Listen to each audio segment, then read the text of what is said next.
Hey everyone, Adam and Maria here at Fitness Together Burlington, here to take us through today, the push-up. So we're going to start our push-up position down on the floor. We're going to go hands slightly wider than hip and shoulder width. We're going to look to have a straight line from the back of the head all the way through to the tip of the tailbone. So very important here that we do not have any saggy hips or overly piked hips up into the sky. Think of this like a moving high plank.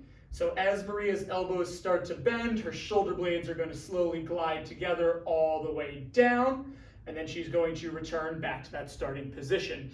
Notice how when she goes through this range on the way back up, she does not allow the hips to trail behind the upper body. Again, it's very important that the upper piece stays as one unit. So now that we've talked basics from the floor, let's talk regressions.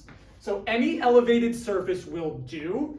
The height would be preferred so that you can still maintain a full range of motion. So here, Maria is going to elevate up on an 18-inch bench. Same premise. Elbows are going to bend, shoulder blades are going to slide together all the way down, and then all the way back up. The only thing that has changed here from the floor, again, is just going to be the angle of elevation.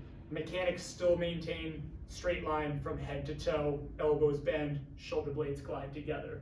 So now that we've discussed regression, let's talk how do we make the push-up more challenging. We have two main ways here. This one is a go-to favorite, so this is going to be foot elevated or decline push-up. So here it's important to note that the hips stay higher than the shoulders, so that when Maria dives down toward the floor here, we're looking to get tops of the shoulders, top of the chest.